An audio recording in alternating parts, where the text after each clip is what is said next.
आज हमारे सामने कुछ हाथ से लिखे नोट्स हैं और ये किसी एकेडमिक विषय से कहीं ज्यादा गहरे हैं। ये इस सवाल की पड़ताल करते हैं कि हम इंसान सही और गलत का फैसला करना सीखते कैसे हैं। ये लॉरेंस कोहलबर्ग के नैतिक विकास के सिद्धांत के बारे में है। और ये नोट्स कमाल के हैं क्योंकि ये हमें एक मनोवैज्ञानिक सिद्धांत को समझने का मौका तो देते ही हैं, पर साथ ही खुद के अंदर झांकने पर भी मजबूर करते हैं। हम सब अपनी जिंदगी में जो नैतिक चुनाव करते हैं उनकी जड़ें आखिर है कहाँ। बिल्कुल। हमारा मकसद सिर्फ इन नोट्स को पढ़ना नहीं है, बल्कि इनके जरिए ये समझना है कि बचपन के वो सीधे साधे अच्छा बुरा से लेकर बड़े होने के जटिल नैतिक फैसलों तक हमारी सोच का सफर कैसा होता है। और इस सफर की शुरुआत एक बड़ी ही दिलचस्प कहानी से होती है जो इन नोट्स में सबसे पहले दी गई है। हाइंज नाम का एक आदमी जिसकी पत्नी कैंसर से मर रही है। और यही कहानी इस पूरे सिद्धांत की, आप कह सकते हैं, आत्मा है। कोहलबर्ग जब लोगों को ये कहानी सुनाते थे तो उनकी दिलचस्पी इस बात में नहीं थी कि लोग हाइंस को चोरी करनी चाहिए या नहीं, उसे चोरी नहीं करनी चाहिए कहते हैं। उनकी दिलचस्पी इस क्यों में थी। आप अपने जवाब तक पहुंचे कैसे, आपकी सोच का तरीका क्या था। अच्छा, इसी को उन्होंने मॉरल रीजनिंग यानी नैतिक तर्कना कहा। तो चलिए इस तर्कना की सीढ़ी पर चढ़ना शुरू करते हैं। नोट्स बताते हैं कि कोहलबर्ग, एक जर्मन अमेरिकी मनोवैज्ञानिक, ने इस पूरी प्रक्रिया को 3 मुख्य स्तरों और 6 चरणों में बांटा है। लेकिन इसे शुरू करने से पहले एक बहुत जरूरी बात, उन्होंने ये पूरा अध्ययन 10 से 16 साल के लड़कों पर किया था। हाँ, और ये जानकारी इस सिद्धांत का एक मजबूत स्तंभ भी है और शायद इसकी सबसे बड़ी कमजोरी भी। इस पे हम आगे जरूर बात करेंगे। ठीक है, तो सबसे पहला स्तर है पूर्व नैतिक अवस्था, जो मोटे तौर पर 3 से 10 साल के बच्चों में दिखती है। जैसा कि नाम से ही लगता है, यहाँ नैतिकता बच्चे के अंदर से नहीं बल्कि बाहर से आती है। बिल्कुल। इस उम्र में सही और गलत का मतलब होता है या तो इनाम मिलेगा या सजा। नैतिकता का रिमोट कंट्रोल, क्या कहते हैं, बड़ों के हाथ में होता है, माता पिता, टीचर। इसका पहला चरण है दंड एवं आज्ञा पालन। सीधी सी बात, जिस काम के लिए डांट पड़े या पिटाई हो वो गलत है। नोट्स में एक उदाहरण है, सारी मिठाई मुझे दो। ये दिखाता है कि बच्चा सिर्फ अपने नजरिए से सोच रहा है। हाँ, अगर हाइंस की कहानी इस उम्र के बच्चे को सुनाए तो वो शायद कहेगा, नहीं, हाइंस को चोरी नहीं करनी चाहिए वरना पुलिस उसे पकड़कर जेल में डाल देगी। सजा का डर ही सबसे बड़ी नैतिकता है। बच्चा इसलिए नियमों का पालन नहीं करता क्योंकि वे सही हैं, बल्कि इसलिए करता है क्योंकि नियम तोड़ने पर उसे सजा मिलेगी। और फिर आता है दूसरा चरण, जिसे किताबी भाषा में तो यांत्रिक सापेक्ष अभिमुखता कहते हैं, जो सुनने में बड़ा कॉम्प्लिकेटेड लगता है। हाँ, लेकिन असल में ये जैसे को तैसा वाला चरण है। इसे हम लेन देन वाली नैतिकता भी कह सकते हैं। बिल्कुल। तुम मेरी पीठ खुजाओ, मैं तुम्हारी खुजाऊंगी। यहाँ बच्चा थोड़ा होशियार हो जाता है। उसे समझ आने लगता है कि दूसरों की भी जरूरतें होती हैं, लेकिन वो इन जरूरतों को अपने फायदे के लिए इस्तेमाल करता है। नोट्स का उदाहरण है, थोड़ी मिठाई अपने भाई को भी दे दो। क्यों? ताकि कल भाई भी अपना खिलौना मुझे खेलने के लिए दे। एग्जैक्टली। मुझे याद है, मेरा भतीजा जब छोटा था वो इसी चरण में था। अगर मैं उसकी कैंडी का एक टुकड़ा ले लूं तो वो मेरा पेन छिपा देता था। हिसाब बराबर। हाँ, बिल्कुल। तो इस स्तर पर हाइंस के लिए क्या फैसला होगा?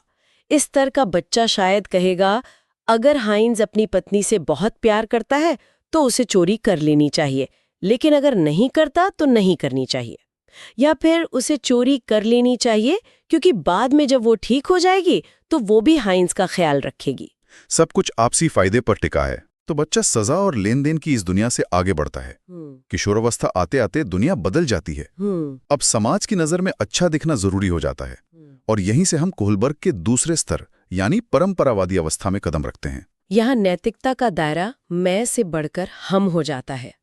अब मेरे दोस्त, मेरा परिवार, मेरा समाज मेरे बारे में क्या सोचेगा, ये सबसे जरूरी हो जाता है। और यहीं आता है तीसरा चरण, जिसे मैं आज की भाषा में सोशल मीडिया स्टेज कहना पसंद करूंगा। अच्छा लड़का, अच्छी लड़की। यहाँ नैतिकता इस बात पर टिकी है कि मेरे दोस्त, परिवार या फॉलोअर्स मेरे बारे में क्या सोचेंगे। क्या इस काम से मेरी तारीफ होगी? क्या लोग मुझे पसंद करेंगे? बहुत सही एनालॉजी है। इस चरण में सामाजिक स्वीकृति ही सबसे बड़ा इनाम है। हम वो काम करते हैं जिससे लोग हमें अच्छा या समझदार कहें। हाइंस की दुविधा पर इस स्तर का व्यक्ति सोचेगा, एक अच्छा पति होने के नाते उसका फर्ज है अपनी पत्नी की जान बचाना। लोग क्या कहेंगे अगर उसने कोशिश भी नहीं की? उसे चोरी कर लेनी चाहिए। ठीक है, लेकिन फिर आता है चौथा चरण, कानून एवं व्यवस्था। यहाँ समाज के नियमों और कानूनों का सम्मान करने पर जोर है।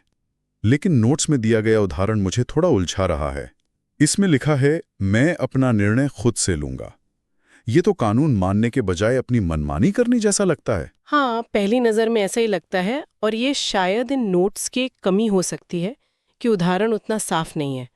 पर इसका गहरा मतलब ये है कि व्यक्ति अब सज़ा के डर से या लोगों की तारीफ पाने के लिए नियमों का पालन नहीं कर रहा।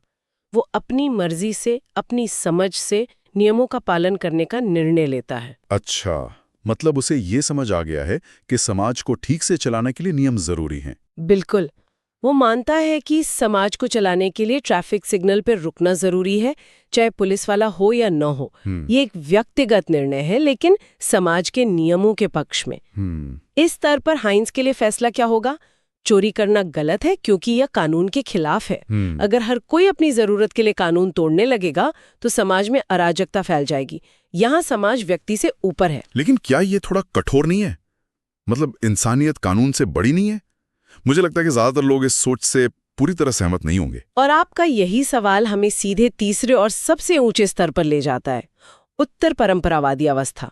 यहाँ आकर व्यक्ति ये सवाल पूछना शुरू करता है कि क्या कानून हमेशा सही होता है? क्या कोई चीज सिर्फ इसलिए नैतिक है क्योंकि वह कानून की किताब में लिखी है? यही से असली नैतिक सोच शुरू होती है। इसका 5वां चरण है सामाजिक समझौता अभिमुखता। सुनने में बड़ा भारी लगता है, पर शायद इसका मतलब है समाज के साथ हमारा कॉन्ट्रैक्ट। एकदम सही। यहाँ व्यक्ति ये समझता है कि कानून कोई पत्थर की लकीर नहीं है। ये नियम हम सबने मिलकर बनाए हैं ताकि समाज बेहतर तरीके से चल सके। ये एक तरह का सामाजिक समझौता या कॉन्ट्रैक्ट है।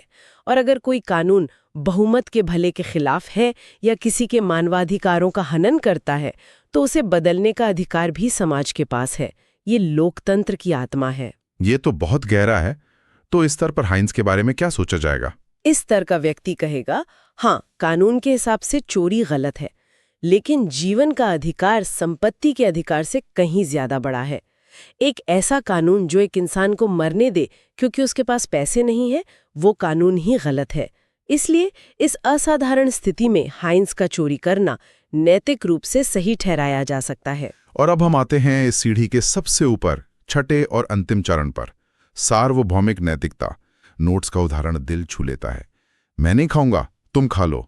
ये तो परोपकार की पराकाष्ठा है। ये नैतिकता का सर्वोच्च स्तर है, जहां तक कोलबर्ग के अनुसार बहुत कम लोग पहुंच पाते हैं। इसे हम इंसानियत सबसे ऊपर वाली सोच कह सकते हैं। यहाँ व्यक्ति अपने ज़मीर और कुछ सार्वभौमिक सिद्धांतों जैसे न्याय, समानता, हर जीवन का सम्मान के आधार पर फैसले लेता है। फिर चाहे इन सिद्धांतों को मानने के लिए उसे कानूनी क्यों न तोड़ना पड़े और उसकी कीमत भी चुकानी पड़े। जैसे महात्मा गांधी या नेल्सन मंडेला, जिन्होंने अन्यायपूर्ण कानूनों का विरोध करने के लिए व्यक्तिगत जोखिम उठाया। बिल्कुल वही। इस स्तर पर हाइंस के लिए कोई दुविधा है ही नहीं।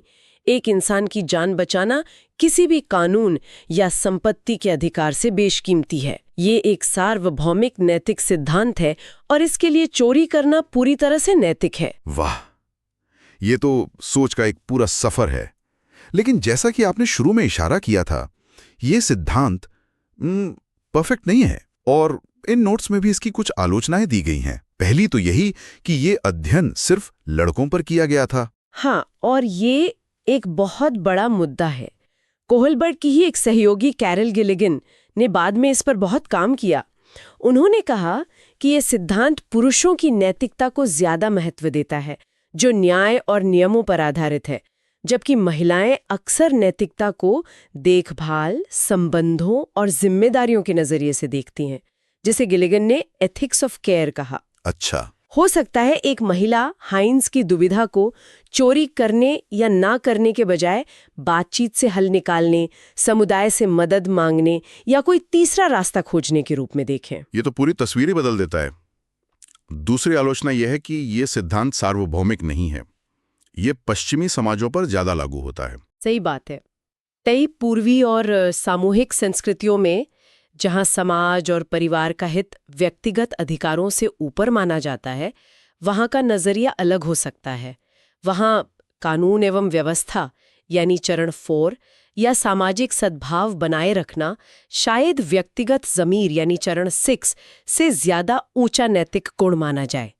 यह सिद्धांत इस सांस्कृतिक विविधता को नजरअंदाज करता है। और एक आखिरी बात जो शायद सबसे प्रैक्टिकल है, ये जो उम्र की सीमाएं हैं 3 to 10 या 10 to 13, ये पत्थर की लकीर नहीं है ना? बिल्कुल नहीं, ये सिर्फ औसत अनुमान है। हर व्यक्ति का नैतिक विकास उसकी परवरिश, शिक्षा, उसके जीवन के अनुभवों पर निर्भर करता है।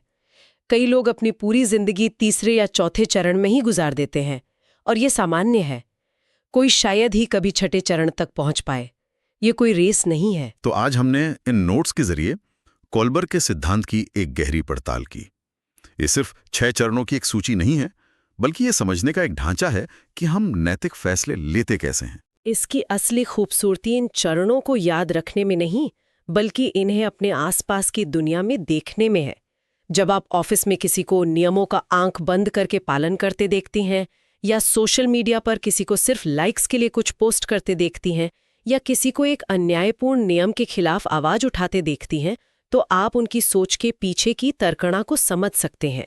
ये हमें खुद को और दूसरों को कम जज करने और ज्यादा समझने में मदद करता है। निश्चित रूप से। और आज की इस चर्चा को समाप्त करने के लिए श्रोता के लिए एक सवाल छोड़ जाते हैं। कोलबर्ग ने ये अध्ययन लगभग 60 साल पहले एक बहुत अलग दुनिया में किया था। अगर यही अध्ययन आज इंटरनेट, सोशल मीडिया और ग्लोबल दुनिया में अलग अलग संस्कृतियों के पुरुषों और महिलाओं के साथ किया जाता, तो क्या नैतिकता के लिए 6 चरण ऐसे ही रहते, या शायद हमें 7वां, 8वां या कोई बिल्कुल नया नैतिक चरण देखने को मिलता जो हमारी आज की जटिल दुनिया को बेहतर ढंग से समझा पाता?